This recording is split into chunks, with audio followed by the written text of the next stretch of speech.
Hi there, welcome to Grain TV. It's Thursday, February 23rd, and a down day in the markets. Let's take a look at GrainEdge's trading platform and see where we closed.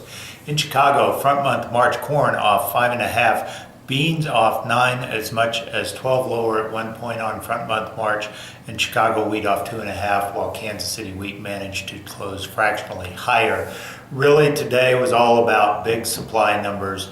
And in particular, let's start with South America and what is being talked about down there. Yesterday, after the close, Agriconsult out of Brazil pegged the Brazilian soybean crop at 107.8 million metric tons. That is well above USDA's 104 number that they had in the February report. And likewise, they have a big corn crop penciled in at Agriconsult with 93 million metric tons of Brazilian corn versus USDA at 86.5. So yet again, we see Brazil, continuing to see higher and higher crop estimates. Their harvest is well underway in soybeans, and we're not seeing a great pressure on the market from those early harvest results. But I suspect the further we get along, the more active Brazilian farmer selling becomes, the more we're going to see the soybean market continue to get pressured.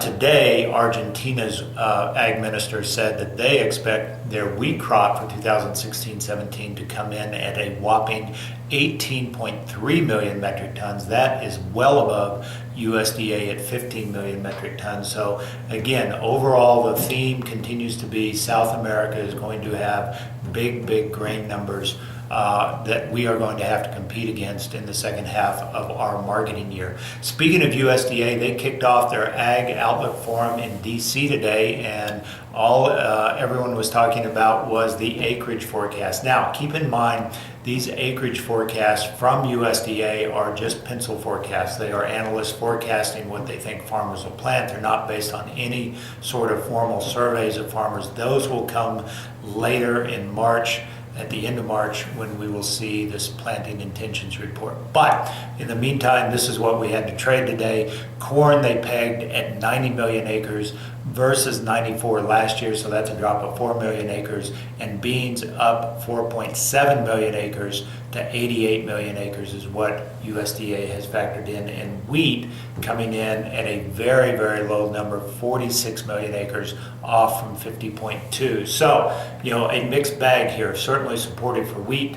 Corn was sort of, people sort of shrugged it off. We've heard 91, we've heard 92, 90 is what USDA threw out here, so it's somewhat supportive. But really the problem is soybeans with very big acreage expected in beans, and even some analysts suggesting that number may be as high as 89 to potentially 90. So still a lot of uncertainty remaining around this, but today was about trading the South American situation and a very big bean crop potential in the coming 2017 year.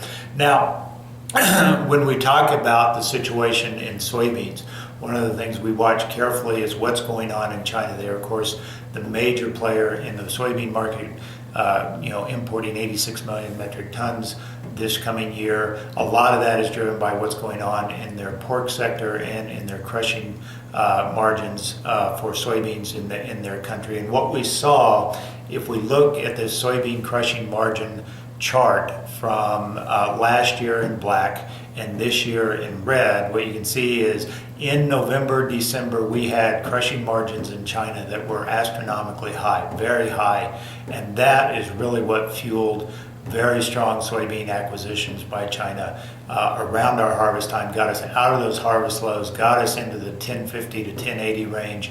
But now you can see those soy crushing margins really starting to work down and becoming negative. It's not to say they won't turn higher, but at this juncture, it seems like they are on a downward trajectory.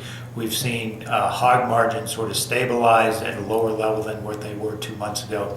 So all things are pointing to a potential slowdown in soybean buying from China, and at the same time, of course, facing increased competition from South American supplies. So overall, I don't think this is a very good picture for the outlook for soybeans. I know a lot of people are sitting on the fence worried about what they saw last year around this time when when beans rallied from March to July by $3 a bushel. I think that's going to be a hard measure to eclipse this year. I think there's just very little to suggest we need to move soybeans higher, and especially with U.S. plantings expected to be sky high next year. Take a look at November soybeans here on the daily chart. On red, you'll see the 100-day moving average. This comes from our Grain Edge trading platform. And what you can see is as we dip down, November beans getting very close to that 100-day moving average. Would be the first time we've crossed it since harvest time, early harvest in October. So a sort of pivotal point, I think, is starting to form here. We have funds that are very long as they've been, or as one-sided as they've been on the long side since July of last year.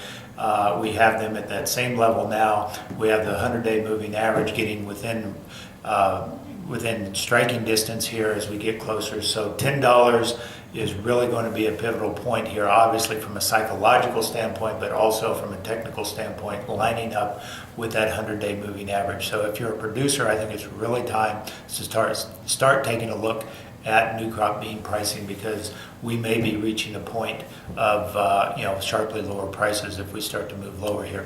That's all we've got for today on Grain TV. As always, if you'd like to learn more, visit us online at grainhedge.com. See how we can help you in your own grain marketing situation. Have a great day. We'll talk to you on Friday about export sales.